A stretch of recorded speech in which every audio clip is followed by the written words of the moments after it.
മഹാരാഷ്ട്രയിലെ ലോണാവാല പട്ടണത്തിന് സമീപമുള്ള കാർല ഗുഹകളിൽ എത്തിയിരിക്കുകയാണ് ഞാൻ. ഒരു മലയുടെ മധ്യഭാഗത്തുള്ള പുരാതനമായ ഗുഹാക്ഷേത്രങ്ങളാണ് ഇത്. 2000 വർഷം മുൻപ് നിർമ്മിതമായതാണ് കാർല ഗുഹകൾ. അക്കാലത്ത് ഇന്ത്യയിൽ നിലനിന്ന മഹാസാംഘിക ബുദ്ധിസത്തിന്റെ ബാക്കിപത്രങ്ങളാണ് ഇവയെല്ലാം. ബുദ്ധഭഗവാന്റെയും അനുചരന്മാരുടെയും ശില്പങ്ങൾ കൊത്തിവെച്ച ഗുഹകൾ. കാർലയിലെത്തുമ്പോൾ ആദ്യം കാണുന്ന ഗുഹകളാണിത്. കലാബോധത്തോടെ നിർമ്മിതമായ ഗുഹയാണ് ഇതെന്നൊന്നും പറയാനാവില്ല. പ്രാചീനമായ ഉളിപ്പാടുകളും മുകളിലേക്കുള്ള പടവുകളുമെല്ലാം ഇവിടെ കാണാം. അതുകൊണ്ട് തന്നെ ഇത് പ്രകൃതി നിർമ്മിതമല്ലെന്നും മനുഷ്യർ അവന്റെ കരവിരുതിനാൽ പണിതതാണെന്നും ഏതൊരു സന്ദർശകനും ആദ്യ ദർശനത്തിൽ തന്നെ വ്യക്തമാകും. 2000 വർഷം മുൻപ് വലിയൊരു മൊണാസ്ട്രി തന്നെ ഇവിടെ പ്രവർത്തിച്ചിരുന്നു. മലയെ തുരന്ന് വിശാലമായൊരു ഹോൾ നിർമ്മിച്ചിരിക്കുകയാണ്. അതിലൊരു ഭാഗത്ത് ആധുനിക കാലത്തെ ഒരു ഇരുമ്പ് ഗോവണിയുണ്ട്. അത് പിന്നിട്ട് ഗുഹയിലൂടെ ഞാൻ നടത്തം തുടർന്നു. ഇതിവിടുത്തെ ഏറ്റവും പ്രധാനപ്പെട്ടൊരു കാഴ്ചയല്ല. കാർലയിലേക്ക് കയറി വരുമ്പോഴുള്ള നിരവധിയായ ഗുഹകളിൽ ചിലതു മാത്രമാണ്. ഇവിടെ ഒരു കിണറുമുണ്ട്. മലയിൽ പല നിലകളിലായുള്ള ഗുഹകളുടെ ഒരു സമുച്ചയമാണ് കാർല കേവ്സ് എന്നറിയപ്പെടുന്നത്. വലിയൊരു ഗുഹാ കോംപ്ലക്സ്. ഗുഹകളിൽ ഏറ്റവും പ്രധാനപ്പെട്ട ഭാഗം ഇങ്ങേയറ്റത്ത് ഇക്കാണുന്ന അതിഗംഭീരമായ ഒരു നിർമ്മിതിയാണ്. അതിനടുത്തേക്കാണ് ഞാൻ നടന്നെത്തുന്നത്. സ്തംഭങ്ങളും കൊത്തുപണികളും എല്ലാമുള്ള ഒരു ഭാഗം. ഒരു കോണിൽ സിംഹശിരസ്സുകളോടുകൂടിയ സ്തംഭം. മുമ്പ് കണ്ടതുപോലെയല്ല. ധാരാളം കൊത്തുപണികളൊക്കെയുള്ള ക്ഷേത്രമാണത്. ഗുഹാ കോംപ്ലക്സിന് മുന്നിലായി പിന്നീടുള്ള കാലഘട്ടത്തിൽ എന്നോ പണിത ചില കരിങ്കിൽ നിർമ്മിതികളുണ്ട്. ആദ്യം ഒരു കവാട ഗോപുരം. അതിനുള്ളിലൂടെ കടന്നു ചെല്ലുമ്പോൾ അതിമഹത്തായ ഒരു ചരിത്ര നിർമ്മിതിയെ പുതിയ കാലത്തിന്റെ ഏച്ചുകെട്ടലുകൾ കൊണ്ട് വികൃതമാക്കിയിരിക്കുന്നതാണ് ആദ്യം ശ്രദ്ധയിൽപ്പെടുക. ഇതിവിടുത്തെ ക്ഷേത്രമാണ്. ഏക്വീര ദേവീ ക്ഷേത്രം. കൂറ്റനൊരു സിംഹസ്തംഭം ഇവിടെയുണ്ട്. അശോകസ്തംഭത്തിന്റെ മാതൃകയിലാണ് അതിന്റെ നിർമ്മാണം. ഇത്തരം 2 തൂണുകളുണ്ടായിരുന്നു ഈ ഗുഹയിൽ. അതിലൊന്ന് തകർന്നു പോയിരിക്കുന്നു. ലോകസഞ്ചാരത്തിനിടയിൽ ഈജിപ്തിലും സിറിയയിലും കംബോഡിയയിലും മറ്റും ശിലകൊണ്ടു പണിത മഹാക്ഷേത്രങ്ങൾ ഞാൻ കണ്ടിട്ടുണ്ട്. ഏക്വീരാദേവിയുടെ ക്ഷേത്രത്തിനരികിലൂടെ നടന്ന് ഒരു വേലിക്കെട്ട് കടക്കുമ്പോൾ പഴയ ബുദ്ധമൊണാസ്ട്രിയുടെ പ്രധാന ഭാഗത്തേക്ക് എത്തുന്നു. ചൈത്യ എന്നറിയപ്പെടുന്ന ബുദ്ധ പ്രാർത്ഥനാ ഹാളിന്റെ പൂമുഖമാണിതെന്ന് പറയാം. സൂക്ഷ്മമായ കൊത്തുപണികളോടെയുള്ള ഒരു ഭാഗം. ചുമരിൽ ഒട്ടേറെ ശില്പങ്ങൾ. സ്ത്രീ പുരുഷ രൂപങ്ങളും മൃഗങ്ങളും പക്ഷികളുമെല്ലാമുണ്ട് അതിൽ. വലിയ ആനകൾ. ബുദ്ധഭഗവാന്റെ വിവിധ ശില്പങ്ങൾ. ഒറ്റപ്പാറയിൽ കൊത്തിയെടുത്തിരിക്കുന്നതാണ് ഇതെല്ലാമെന്നോർക്കണം. എത്ര സൂക്ഷ്മതയോടെയും കൃത്യതയോടെയും കലാപരതയോടെയുമാണ് ഈ നിർമ്മിതിയെന്ന് കാണുക. മറ്റൊരിടത്തു നിന്നും കൊണ്ടുവന്ന ഒരു ശിലാഖണ്ഡം പോലും ഇതിലൊന്നിലും ഉപയോഗിച്ചിട്ടില്ല. ഒട്ടേറെ ശില്പങ്ങൾ. പുരാതന കാലത്തെ ജീവിതത്തിന്റെ പകർപ്പുകൾ ഈ ശില്പങ്ങളിൽ കാണാം. 2000 വർഷം മുൻപ് ജീവിച്ച ശില്പികളുടെ കരവിരുത്. ബുദ്ധവിഹാരങ്ങൾ ഇത്തരം അല്പം ലാസ്യഭാവം കൂടിയുള്ള ശില്പങ്ങൾ കൊണ്ട് അലങ്കരിക്കുന്ന പതിവ് ഇന്ത്യയിലാണ് കൂടുതലായും കണ്ടെത്തിയിട്ടുള്ളത്. ഇന്ത്യയിലെ പുരാതന ഹൈന്ദവ ക്ഷേത്രങ്ങളുടെ മാതൃക ബുദ്ധമതക്കാരും പിന്തുടർന്നതുമാവാം. എന്നാൽ ഹൈന്ദവ ക്ഷേത്രങ്ങളിൽ ഉണ്ടായിരുന്നതുപോലുള്ള രതിശില്പങ്ങൾ ഇവിടെ കാണാനുമാവില്ല. പ്രധാന പ്രാർത്ഥനാ ഹാളായ ചൈത്യയിലേക്ക് കയറുന്നതിനു മുൻപായി പൂമുഖത്തെ ശില്പങ്ങൾ ഒന്ന് കണ്ടു തീർക്കുന്നതിനായാണ് ഞാൻ ഇതിലെ നടക്കുന്നത്. 2 കാലഘട്ടങ്ങളിലായാണ് കാർല ഗുഹകൾ നിർമ്മിക്കപ്പെട്ടതെന്നാണ് ഗവേഷകർ കണ്ടെത്തിയിരിക്കുന്നത്. BC 2-ാം നൂറ്റാണ്ട് മുതൽ AD 2-ാം നൂറ്റാണ്ട് വരെയുള്ള കാലമാണ് ആദ്യത്തേത്. ഈ ശില്പങ്ങൾ അക്കാലത്ത് നിർമ്മിച്ചവയാണെന്ന് കണക്കാക്കപ്പെടുന്നു. കാർല ഗുഹകളുടെ 2ാമത്തെ നിർമ്മാണ പ്രവർത്തനങ്ങൾ AD 5-ാം നൂറ്റാണ്ടിനും 10-ാം നൂറ്റാണ്ടിനുമിടയിലാണ് നടന്നത്. പൂമുഖത്തിന്റെ ഒരറ്റത്തു നിന്നുള്ള കാഴ്ച ഇതാണ്. 5 നില കെട്ടിടത്തിന്റെ ഉയരമുണ്ട് ഇതിന്. ഒറ്റശിലയിൽ നിർമ്മിച്ചതാണ് ഇതെന്നറിയുമ്പോഴാണ് ഇത് പണിത ശില്പികളുടെ ഭാവനയും കലാനിപുണതയും നമ്മിൽ അത്ഭുതം ജനിപ്പിക്കുക. ചൈത്യയുടെ അകത്തേക്ക് കയറുമ്പോഴാകട്ടെ അത്ഭുതം ഇരട്ടിക്കുന്നു. കമാനാകൃതിയിൽ അതിവിശാലമായ ഒരു ഹാൾ. അതിന്റെ ഇരുവശത്തും നിരന്നു നിൽക്കുന്ന തൂണുകൾ. ഹാളിന്റെ അങ്ങേയറ്റത്ത് ഒരു സ്തൂപം. ഇതായിരുന്നു ഇവിടുത്തെ ബുദ്ധ മൊണാസ്ട്രിയിലെ പ്രധാന പ്രാർത്ഥനാ ഹാൾ. കല്ല് കൊത്തിയെടുത്ത് കളഞ്ഞ് ഒരു ഹാൾ ഉണ്ടാക്കിയിരിക്കുന്നു. അതിന്റെ ഇരുവശത്തും തൂണുകളും ആ തൂണുകൾക്ക് മുകളിൽ ശില്പങ്ങളുമെല്ലാം ഉണ്ടാക്കിയിരിക്കുന്നതും അതേ പാറയിൽ തന്നെ. കല്ല് പൊട്ടിച്ച് മാറ്റിക്കഴിയുമ്പോൾ ഇതിങ്ങനെ അവശേഷിക്കണമെങ്കിൽ എത്രമാത്രം ആസൂത്രണ തികവുണ്ടായിരിക്കണമെന്നാണ് ഞാനിപ്പോൾ ചിന്തിക്കുന്നത്. മേൽക്കൂരയിൽ തേക്കിൻ തടികൾ കൊണ്ടുള്ള പ്രത്യേക കമാനങ്ങൾ കലാപരമായി ഇണക്കിച്ചേർത്തിരിക്കുന്നു. ഇതാണ് ഹാളിലെ ഏറ്റവും പ്രധാന സംഗതി, ഒരു ബുദ്ധസ്തൂപം. ഇത്തരം സ്തൂപത്തോടുകൂടിയ പ്രാർത്ഥനാ ഹാളിനെയാണ് ബുദ്ധമതത്തിൽ ചൈത്യ എന്നും ചൈത്യഗ്രഹ എന്നുമൊക്കെ വിശേഷിപ്പിക്കുന്നത്. ബുദ്ധസ്തൂപങ്ങളെല്ലാം സ്മാരകങ്ങൾ കൂടിയാണ്. ശ്രീബുദ്ധന്റെയോ ബുദ്ധപരമ്പരയിലെ പ്രമുഖരായ സന്യാസിമാരുടെയോ തിരുശേഷിപ്പുകൾ പല സ്തൂപങ്ങളിലും അടക്കം ചെയ്യാറുമുണ്ട്. ഓരോ തൂണിനും മുകളിൽ ഒരേ തരത്തിലുള്ള ശില്പങ്ങളാണ് കൊത്തിവെച്ചിരിക്കുന്നത്. ആനകളുടെ പുറത്തിരിക്കുന്ന 2 ജോഡി സ്ത്രീ പുരുഷന്മാരാണ് ഇതിൽ. ആ ശില്പങ്ങളും മറ്റെവിടെയെങ്കിലും വെച്ച് നിർമ്മിച്ച് തൂണുകൾക്ക് മുകളിൽ കയറ്റിവെച്ചതല്ല.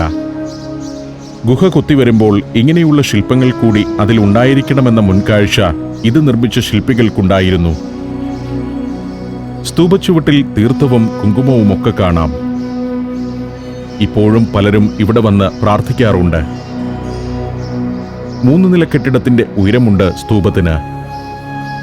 ഗുഹ കൊത്തിയുണ്ടാക്കുമ്പോൾ സ്തൂപവും കൂടി അതിനുള്ളിൽ വരത്തക്ക വിധമാണ് നിർമ്മിച്ചത്. സ്തൂപത്തിനു ചുറ്റുമുള്ള ഭാഗങ്ങൾ ഉളികൊണ്ട് ഒഴിച്ചു കളയുകയായിരുന്നെന്ന് സാരം. സ്തൂപത്തിനു ചുറ്റുമായി കുറെ ചെറുപൊത്തുകളുണ്ട്. ദീപം തെളിച്ചുവെക്കുന്ന ഇടമാണത്. അടുത്ത കാലത്ത് അതിൽ തിരിതെളിച്ചതിന്റെ തെളിവെന്നോണം പുകപടർന്ന് കറുത്തുകിടക്കുന്നു ആ ഭാഗം. ഞാൻ ആ സ്തൂപത്തെ ഒന്ന് വലം വയ്ക്കുകയാണ്. സ്തൂപത്തിനു ചുറ്റും നടവഴിയുണ്ട്. തൂണുകൾക്കപ്പുറവുമുണ്ട് വരാന്ത പോലൊരു വഴി.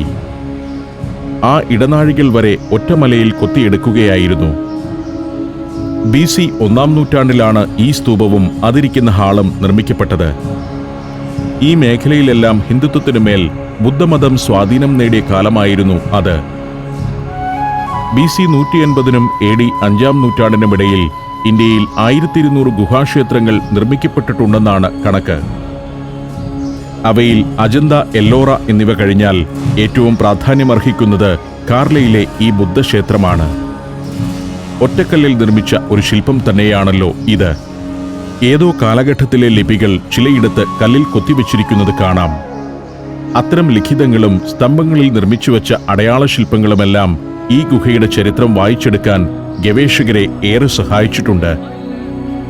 ബുദ്ധസന്യാസിമാരോ നാടുവാഴികളോ ആയിരുന്ന 27 പേരുടെ വിവരങ്ങൾ അങ്ങനെ കണ്ടെടുക്കപ്പെട്ടവയിൽ ഉൾപ്പെടുന്നു. കാർലയിൽ നിന്നും 600 കിലോമീറ്റർ തെക്കുള്ള വെജയന്തി എന്ന പ്രദേശത്തു നിന്നും 100 കിലോമീറ്റർ വടക്കു പടിഞ്ഞാറുള്ള സോപാറയിൽ നിന്നുമൊക്കെയുള്ള ആളുകളുടെ വിവരങ്ങൾ ഇതിലുണ്ട്. ഈ ഗുഹയുടെ നിർമ്മാണത്തിനായി ആളും അർത്ഥവും നൽകി സഹായിച്ചവരുടെ വിവരങ്ങളാവാം അതെന്നാണ് ഗവേഷക നിഗമനം.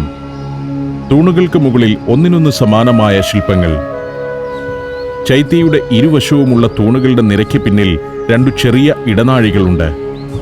അതിലൂടെയാണ് ഇപ്പോൾ ഞാൻ നടക്കുന്നത്. എത്ര ബൃഹത്താണ് ഈ നിർമ്മിതിയെന്ന് തൂണുകൾക്കിടയിലൂടെ ഇങ്ങനെ നടക്കുമ്പോൾ അറിയാനാവുന്നു. ഇന്ത്യയിലെ ഗുഹാക്ഷേത്രങ്ങളിൽ കണ്ടെത്തിയിരിക്കുന്നതിൽ വെച്ച് ഏറ്റവും വലിയ ചൈത്യഗ്രഹമാണ് ഈ ഹാൾ.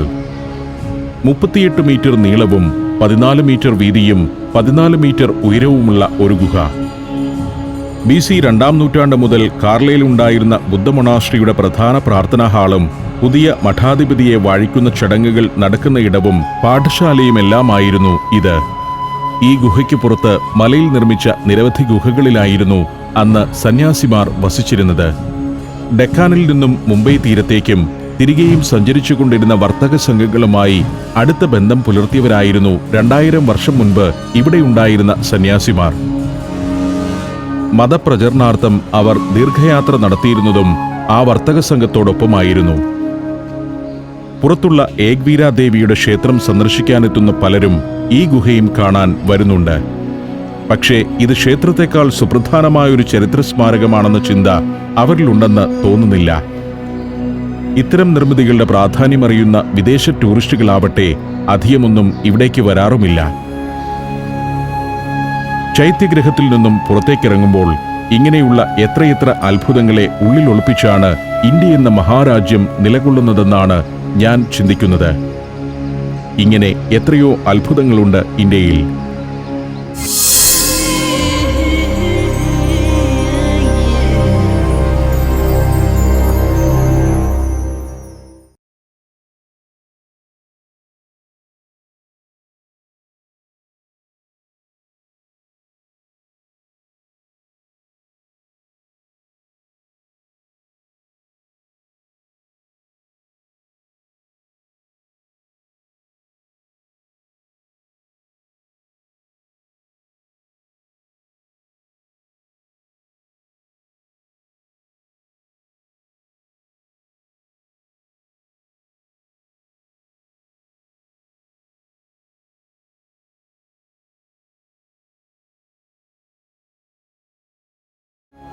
ചൈത്യഗ്രഹത്തിന്റെ നേരെ മുൻപിൽ തന്നെയാണ് ഏക് വീര ദേവി ക്ഷേത്രം. മഹാരാഷ്ട്രയിലെ മുക്കുവ സമുദായമായ കോലികളുടെ ക്ഷേത്രമാണിത്. നൂറ്റാണ്ടുകളായി അവർ ഇവിടെ തീർത്ഥാടനത്തിന് എത്തിക്കൊണ്ടിരിക്കുന്നു.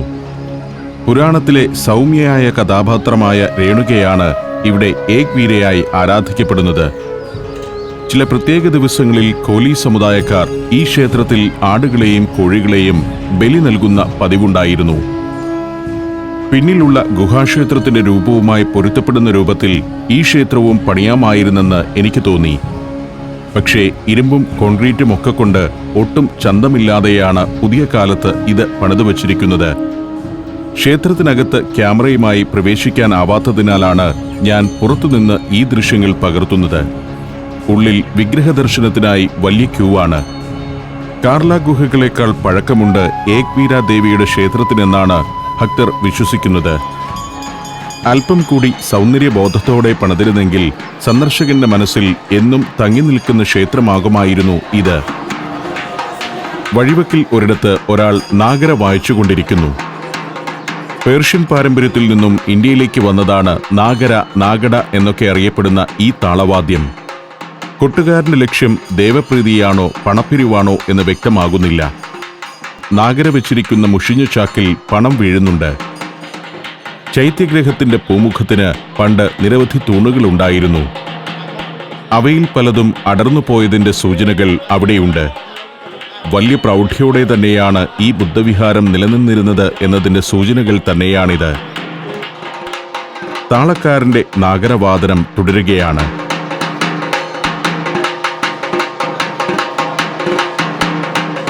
നാഗരത്താളത്തിൽ മുഖരിതമാണ് ക്ഷേത്ര പരിസരം. ഭക്തിയുടെ ഒരു ചടുലഭാവം അത് കാർല ഗുഹാപരിസരത്തിനാകെ നൽകുന്നുണ്ട്. മുന്നിൽ ഒരു ശിലാസ്തംഭവും അതിനപ്പുറം ഒരു കൽമാടവും കാണാം. അതും ഒരു ആരാധനാസ്ഥലമാണ്. ശ്രീബുദ്ധന്റെ പാദം പതിഞ്ഞ ഒരു ശില ആ മാടത്തിലുണ്ടെന്നാണ് പറയപ്പെടുന്നത്. ബുദ്ധൻ ഇവിടെ വന്നിരിക്കാൻ സാധ്യത വളരെ കുറവാണെങ്കിലും വിശ്വാസം അങ്ങനെ തന്നെ നിൽക്കുന്നു. കാർല മലമ്പ്രദേശം ആദ്യം ഹൈന്ദവ കേന്ദ്രമായിരുന്നെന്നും പിന്നീട് ഇവിടെ ബുദ്ധമതം സ്വാധീനം നേടിയെന്നും വീണ്ടും AD 8-ാം നൂറ്റാണ്ടോടെ ഹിന്ദുമതം പ്രബലമായെന്നുമാണ് ചരിത്രം. അതുകൊണ്ട് തന്നെ ഇവിടുത്തെ വിശ്വാസങ്ങളും ഐതിഹ്യങ്ങളും പരസ്പരം ഇഴചേർന്ന് കിടക്കുകയാണ്. ചൈത്യഗ്രഹത്തിലേക്ക് ഞാൻ കയറി ചെന്ന പടിപ്പുര പോലുള്ള കെട്ടാണ് ഇത്. പടിപ്പുരയുടെ മുന്നിൽ നിൽക്കുമ്പോൾ ചുറ്റുമുള്ള മലകളിലെ നിരവധിയായ ഗുഹകൾ കാണാം. ചെറുതും വലുതുമായ ഗുഹകളുടെ വലിയൊരു കോംപ്ലക്സ് തന്നെയാണത്. ദീപാവലിയുടെ അടുത്ത ദിവസങ്ങൾ ആയതിനാൽ ഇവിടെ നല്ല തിരക്കുണ്ട്. മലയിലെ ഗുഹകളിലെ ചരിത്രവിസ്മയം കാണാൻ വന്നവരല്ല ഇതിലെ ഭൂരിഭാഗവും. ഏക് വീര ദേവീക്ഷേത്രത്തിൽ ദർശനത്തിനെത്തിയവരാണ്.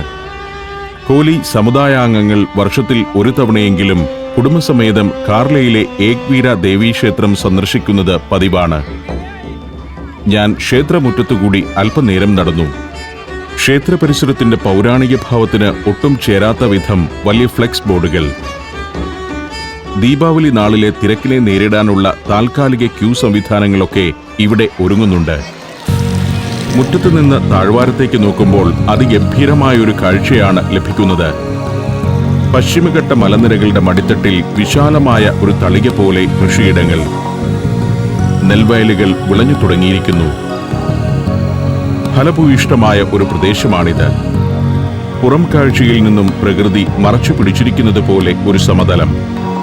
നെൽവയലുകളുടെ ഓരത്ത് വീടുകൾ, കോൺക്രീറ്റ് വീടുകളാണ്. മുംബൈയിലും പൂനെയിലുമുള്ള പല ധനികർക്കും ഇവിടെ ഫാമുകളും ഫാം ഹൗസുകളുമുണ്ട്.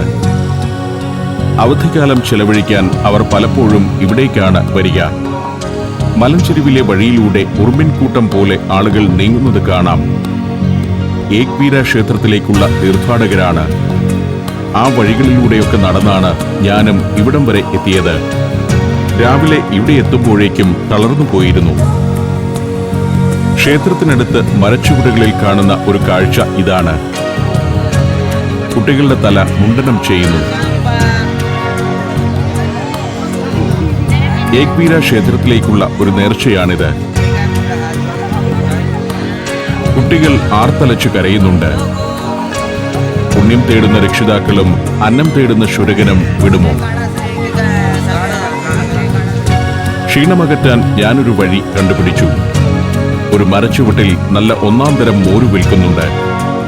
നമ്മുടെ നാട്ടിലേതുപോലെ മുളകും ഇഞ്ചിയും കറിവേപ്പിലയും ചതച്ചിട്ട സംഭാരമല്ല. ഉപ്പും ചില മസാലപ്പൊടികളുമൊക്കെയാണ് ഇവർ മോരിൽ കലർത്തുന്നത്. ഗ്ലാസ്സിലേക്ക് അല്പം പൊടി കോരിയിട്ട് അതിലേക്ക് മോരൊഴിക്കുകയാണ്.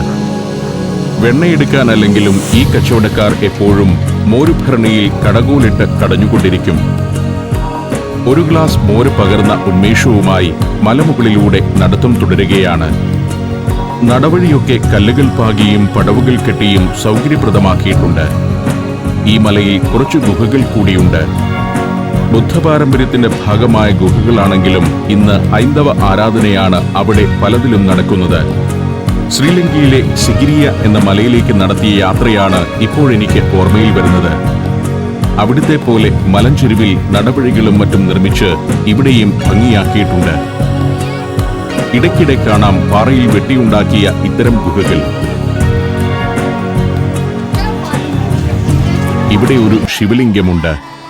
അതിൽ പൂക്കളും കുങ്കുമവുമൊക്കെ അർപ്പിക്കപ്പെട്ടിരിക്കുന്നു. ആളുകൾ ചെന്ന് ശിവലിംഗത്തിൽ നെറ്റിമുട്ടിച്ച് പ്രാർത്ഥിക്കുകയും തൊഴുകയുമൊക്കെ ചെയ്യുന്നുണ്ട്. 2000 വർഷം മുൻപ് ബുദ്ധഭിക്ഷുക്കൾ ധ്യാനിച്ചിരുന്നിരുന്ന ഗുഹയാണിത്. ചുവരിൽ ബുദ്ധശില്പങ്ങൾ.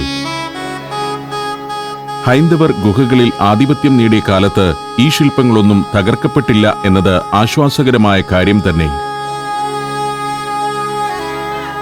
കല്ലുപാകിയ നല്ല വഴിയും കല്ലുകൊണ്ടു പടുത്ത സുരക്ഷാഭിത്തിയുമെല്ലാം ഏറെ ദൂരം നീണ്ടുകിടക്കുന്നുണ്ട്.